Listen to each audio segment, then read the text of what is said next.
Formula ఈ race case దర్యాప్తును speedup చేసిన ఏసీబీ వాళ్ళ మాజీ మంత్రి కేటీఆర్ను ప్రశ్నించనుంది. మాజీ ఏఏజీ రామచంద్రరావుతో కలిసి కాసేపట్లో ఏసీబీ కార్యాలయానికి చేరుకోనున్నారు కేటీఆర్. న్యాయవాదితో కలిసి ఏసీబీ కార్యాలయానికి వెళ్లేందుకు కేటీఆర్కు అనుమతినిచ్చింది హైకోర్టు.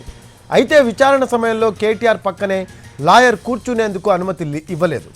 దర్యాప్తు అధికారి కేటీఆర్ ఓ గదిలో ఉంటే వాళ్ళిద్దరూ కనిపించేంత దూరంలో న్యాయవాది ఉండేందుకు మాత్రమే అనుమతినిచ్చింది. ఏసీబీ కార్యాలయంలో విచారణ జరిగే గది పక్కన ఉన్న లైబ్రరీ రూమ్ వరకు మాత్రమే కేటీఆర్ న్యాయవాదికి అనుమతి ఉంటుంది. ఫార్ములా ఈ కార్ రేసింగ్ కేసులో నిన్న ఐఏఎస్ అధికారి అరవింద్ కుమార్ను 7 గంటల పాటు ప్రశ్నించారు ముగ్గురు ఏసీబీ అధికారులు. కేటీఆర్ ఆదేశాలు ఇవ్వడంతోనే నగదు రిలీజ్ చేశామని అరవింద్ కుమార్ స్టేట్మెంట్ ఇచ్చారు. ఆ స్టేట్మెంట్తో పాటు గతంలో దానకిషోర్ ఇచ్చిన వివరాలు ఆధారంగా చేసుకొని కేటీఆర్ను ప్రశ్నించే అవకాశం ఉంది. బీఆర్ఎస్ హయాంలో ఎఫ్ఈఓతో చేసుకున్న అగ్రిమెంట్ ఏంటి, బిజినెస్ రూల్స్ ఉల్లంఘన ఎలా జరిగింది, హెచ్ఎండిఏ నిధుల దుర్వినియోగం ఎలా జరిగింది అనే దానిపై ప్రశ్నించనున్నారు. 55 కోట్ల రూపాయల నిధుల విదేశీ ఖాతాల్లోకి ఎలా మళ్ళాయి అనే దానిపై ప్రధానంగా ప్రశ్నించనున్నారు. కేబినెట్ ఆమోదం లేకుండానే అగ్రిమెంట్ చేసుకోవడం, ఆర్బీఐ అనుమతి లేకుండా చెల్లింపులు చేయడం, ఎన్నికల కోడ్ ఉల్లంఘనలపైన కేటీఆర్ను ప్రశ్నించనున్నారు దర్యాప్తు బృందం అధికారులు. ఈ నెల 6వ తేదీనే ఈ విచారణ జరగాల్సి ఉంది. అయితే ఆ రోజు కేటీఆర్ లాయర్ వచ్చేందుకు అంగీకరించలేదు ఏసీబీ అధికారులు. దీంతో ఏసీబీ కార్యాలయంలోకి వెళ్లకుండానే తన వాదనను లిఖితపూర్వకంగా ఏసీబీ ఏఎస్పీకి ఇచ్చి ఇంటికి వెళ్లిపోయారు కేటీఆర్. ఏసీబీ విచారణకు వెళ్లే సమయంలో తన వెంట న్యాయవాదిని అనుమతిచ్చేలా ఆదేశాలు ఇవ్వాలంటూ కేటీఆర్ దాఖలు చేసిన లంచ్ మోషన్ పిటిషన్పై విచారించిన హైకోర్టు కీలక ఆదేశాలు జారీ చేసింది. మరోవైపు విచారణను ఆడియో వీడియో రికార్డ్ చేసేందుకు నిరాకరించింది. సీసీటీవీ పర్యవేక్షణలో విచారణ జరపాలని సూచించింది.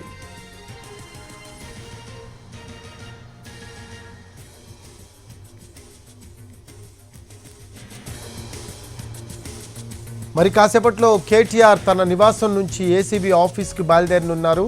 ఇప్పటికే భద్రతా పరంగా ఏర్పాట్లు చేశారు. ఏసీబీ ఆఫీస్ దగ్గర కేటీఆర్ ఇంటికి ఎమ్మెల్సీ కవిత చేరుకున్నారు. అలాగే మాజీ మంత్రి హరీష్ రావు చేరుకున్నారు.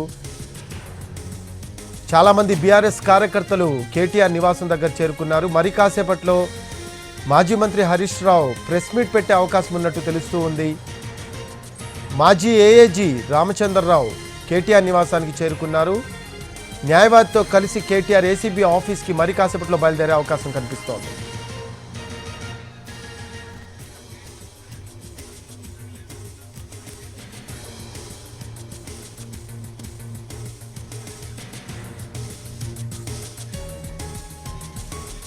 మోర్ అప్డేట్స్ తెలుసుకుందాం. మా కరెస్పాండెంట్ రవి ఉన్నారు కేటీఆర్ నివాసం దగ్గర. రవి, నేతలు కూడా ఒక్కొక్కరుగా చేరుకుంటున్న పరిస్థితి కనిపిస్తూ ఉంది కేటీఆర్ నివాసానికి. మరి కాసేపట్లో కేటీఆర్ బయలుదేరే అవకాశం ఉన్నట్టు కూడా సమాచారం అందుతూ ఉంది.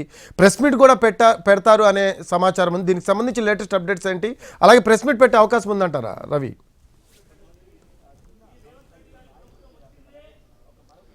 రఫీ, మాజీ మంత్రి బీఆర్ఎస్ వర్కింగ్ ప్రెసిడెంట్ కేటీఆర్ కాసేపట్లో ఏసీబీ విచారణకు హాజరవుతారు. నందినగర్లో ఉన్నటువంటి కేటీఆర్ ఇంటికి ఇప్పటికే మాజీ మంత్రులు, అదేవిధంగా మాజీ ఎమ్మెల్యేలు, ప్రస్తుత ఎమ్మెల్యేలు కూడా చేరుకుంటున్నారు. ప్రస్తుతం ఇంటి వద్ద ఉన్నటువంటి హడావిడిని కూడా చూడొచ్చు.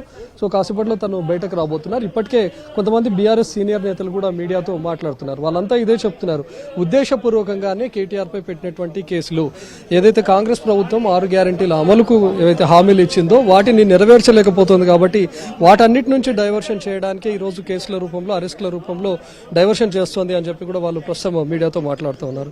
ఇప్పటికే ప్రస్తుతం లోపల కేటీఆర్ కూడా తన లీగల్ టీంతో భేటీ అయ్యారు. ఈ రోజు ఏసీబీ విచారణకు కేటీఆర్తో పాటు వెళ్ళినటువంటి మాజీ ఏఏజీ రామచంద్రరావుతో పాటు లీగల్ టీంతో ఇప్పటికే భేటీ అయ్యారు, చర్చిస్తున్నారు. సో ఈ రోజు ఎలాంటి విచారణ ఉండబోతోంది అని, ఎందుకంటే 6th రోజే విచారణకు రావాలని చెప్పినా కూడా ఏసీబీ ఆఫీస్కు కేటీఆర్ వెళ్ళినటువంటి టైంలో ఒక హైడ్రామా చోటు చేసుకుంది. తనతో పాటు లీగల్ టీంను కూడా అలో చేయాలి అని చెప్పి కోరారు. అందుకు పోలీసులు నిరాకరించడంతో 45 నిమిషాల పాటు రోడ్డుపైనే వెయిట్ చేసిన తర్వాత కేటీఆర్ అక్కడి నుంచి వెనుదిరిగారు. తాజాగా హైకోర్టు ఇచ్చినటువంటి ఆదేశాల మేరకు తనతో పాటు ఒక అడ్వకేట్ను కూడా తీసుకొని వెళ్ళొచ్చు అని చెప్పడంతో మాజీ ఏఏజీగా ఉన్నటువంటి రామచంద్రరావును తీసుకొని తను ఏసీబీ విచారణకు అటెండ్ అవబోతున్నారు. అయితే విచారణలో తను పక్కనే కూర్చోవాలి అని చెప్పి కూడా కేటీఆర్ కోరారు. కానీ దానికి కోర్టు ఒప్పుకోలేదు. అక్కడ ఏసీబీ ఆఫీస్లో ఉన్నటువంటి లైబ్రరీ రూమ్ వరకు కూడా తన వెంట వచ్చినటువంటి న్యాయవాదికి అనుమతి ఉంటుంది. విచారణ జరిగే ప్రాసెస్ను మొత్తం తన న్యాయవాది కూడా చూడొచ్చు.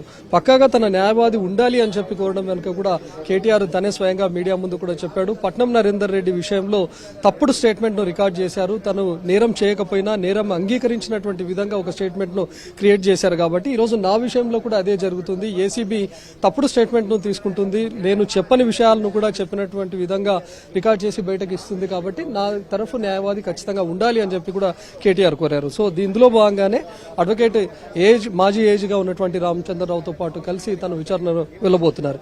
ఇప్పటికే ఈ ఫార్ములా ఈ రేస్ కేసులో ముగ్గురు నిందితులుగా ఉన్నారు. అందులో A1గా ఉన్నటువంటి కేటీఆర్తో పాటు A2గా IAS అరవింద్ కుమార్, అదేవిధంగా A3 మాజీ HMDA చీఫ్ ఇంజనీర్గా ఉన్నటువంటి BLN రెడ్డి కూడా ఉన్నారు. ఇప్పటికే BLN రెడ్డి ఈడీ విచారణకు హాజరయ్యారు. నిన్న ఏసీబీ విచారణను కూడా IAS అరవింద్ కుమార్ ఎదుర్కొన్నారు. నిన్న IAS అరవింద్ కుమార్ విచారించినటువంటి టైంలో కూడా ఏసీబీ ఇవే ప్రశ్నలు అడిగింది. అసలు ఎలాంటి ఒప్పందాలు జరిగాయి, ఫార్ములా ఈ రేస్ను పెట్టకముందు ఎలాంటి ఒప్పందాలు ఏ కంపెనీల మధ్య జరిగాయి, ఎంత డబ్బులు మీరు ఇస్తామని చెప్పారు ప్రభుత్వం తరఫు నుంచి కానీ, లేకపోతే ఎన్ని కంపెనీల ఇన్వాల్వ్మెంట్ ఉంది, ఆ తర్వాత HMDA ఎందుకు నిధులు ఇవ్వాల్సి వచ్చింది, ఎవరి ఆదేశాల మేరకు మీరు నిధులు అప్రూవల్ చేశారు అనే దానిపైన కూడా ప్రశ్నించినట్లుగా తెలుస్తుంది. ముఖ్యంగా అరవింద్ కుమార్ ఏసీబీ అధికారుల ముందు కూడా చెప్పాడు, మాజీ మంత్రి అప్పుడు మంత్రిగా ఉన్నటువంటి కేటీఆర్ ఆదేశాల మేరకు మేము నడుచుకున్నామనే విషయాన్ని కూడా చెప్పినట్లుగా తెలుస్తుంది. సో నిన్న ఏదైతే స్టేట్మెంట్ ఇచ్చాడో అరవింద్ కుమార్, దాన్ని బేస్ చేసుకుని ఈరోజు ఏసీబీ మరికొన్ని ప్రశ్నలు కూడా కేటీఆర్ ముందు ఉంచే అవకాశం ఉంది. ఇప్పటికే ఏసీబీ విచారణ దర్యాప్తు చేపట్టిన తర్వాత నుంచి కీలకమైనటువంటి డాక్యుమెంట్లు కూడా సేకరించింది. ఆర్బీఐ ఎందుకు పెనాల్టీ విధించాల్సి వచ్చింది, అసలు గ్రీన్కో ఎందుకు తప్పుకుంది, గ్రీన్కో తప్పుకోకుండా ముందు ఏ కంపెనీలు ఇన్వాల్వ్మెంట్ ఉన్నాయి, గ్రీన్కో తప్పుకున్న తర్వాత ఎలాంటి ఒప్పందాలు జరిగాయి, అంతకుముందు ఉన్నటువంటి ఒప్పందాలు ఏంటి, నిధులు ఏ మేరకు వీళ్ళు విడుదల చేశారు, కేబినెట్ అప్రూవల్ తీసుకోకుండా అదేవిధంగా ఫైనాన్స్ డిపార్ట్మెంట్ అప్రూవల్స్ లేకుండానే ఎందుకు నిధులు మంజూరు చేయాల్సి వచ్చింది, కేటీఆర్ అధికార దుర్వినియోగానికి పాల్పడ్డారా అనే దానిపైన కూడా ఈరోజు ఏసీబీ ప్రశ్నించే అవకాశం ఉంది. నిన్న దాదాపు 7 గంటల పాటు అరవింద్ కుమార్ ను విచారించారు. 7 గంటల పాటు జరిగినటువంటి విచారణలో అరవింద్ కుమార్ ఇచ్చినటువంటి స్టేట్మెంట్ మొత్తాన్ని కూడా రికార్డ్ చేశారు. సో అరవింద్ కుమార్ చెప్పినటువంటి విషయాల ఆధారంగా కూడా ఈరోజు కేటీఆర్ ను ఏసీబీ అధికారులు ప్రశ్నించబోతున్నారు. సో అరవింద్ కుమార్ ఇప్పటికే తమ ముందు విచారణ ఎదుర్కొని తన స్టేట్మెంట్ కూడా ఇచ్చాడు. అప్పుడు మంత్రిగా ఉన్నటువంటి కేటీఆర్ ఆదేశాల మేరకే నేను నడుచుకున్నానని కూడా ఇచ్చాడు. కాబట్టి సో ఎలాంటి ఆదేశాలు మీరు ఇవ్వాల్సి వచ్చిందనే విషయాన్ని కూడా ఈరోజు కేటీఆర్ ను ప్రశ్నించే అవకాశం ఉంది. కేబినెట్ ను అప్రూవల్ లేకుండానే మీరు ఎందుకు ఆదేశాలు ఇచ్చారు, ఎందుకు నిధులు విడుదల చేయమన్నారు అనే దానిపైన కూడా ప్రశ్నించే అవకాశం ఉంది. ముఖ్యంగా తాజాగా ఎప్పుడైతే ఈ కేసులు జరుగుతున్నటువంటి క్రమంలోనే మరో అంశం కూడా వెలికొచ్చింది. ఎలక్టోరల్ బాండ్స్ విషయం కూడా బయటకు వచ్చింది. కాబట్టి ఎందుకు క్విట్ ప్రోకో లాంటిది ఏమైనా జరిగిందా అనే దానిపైన కూడా ప్రశ్నించే ఛాన్స్ ఉంది. సో ఎందుకు ఈ ఆర్బీఐ పెనాల్టీ విధించింది అనే దానిపైన, ముఖ్యంగా ఆర్బీఐ పెనాల్టీ విధించిన తర్వాతనే ఈ విషయం వెలుగులోకి వచ్చింది. ఈ విధంగా నిధులు మంజూరు చేశారు. అదేవిధంగా ఫారెన్ కంపెనీకి, యూకేలో ఉన్నటువంటి FOE కంపెనీకి వీళ్ళు దాదాపు 45 కోట్ల రూపాయల వరకు నిధులు మంజూరు చేశారు. దీనికి ఎలాంటి అనుమతులు లేవు అనే విషయం కూడా బయటకు వచ్చింది.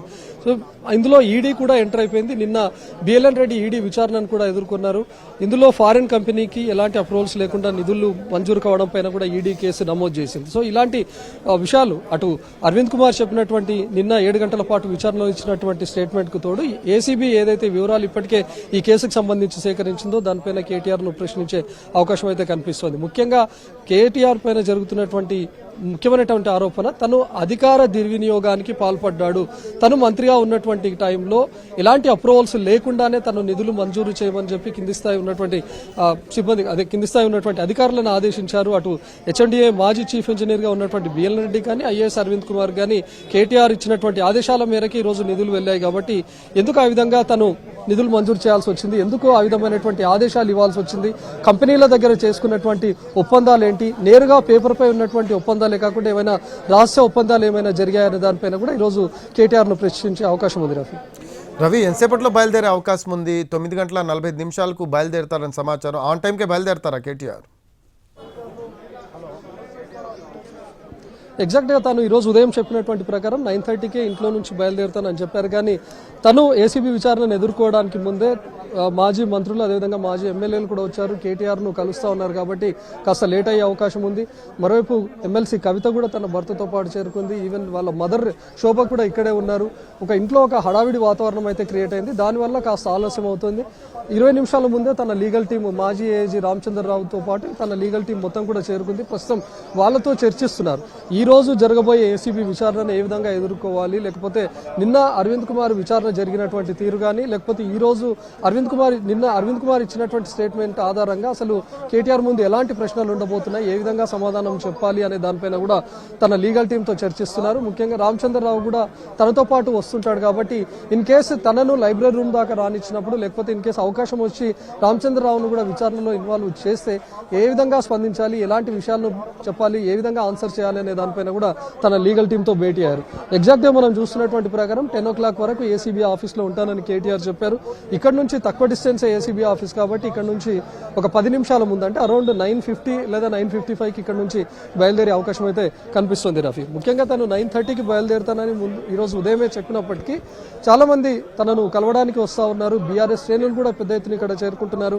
మాజీ మంత్రులు కూడా ఇక్కడికి వచ్చారు కాబట్టి వాళ్ళతో భేటీ అవ్వడానికి కాస్త సమయం పట్టింది. ప్రస్తుతం లీగల్ టీంతో చర్చిస్తున్నారు.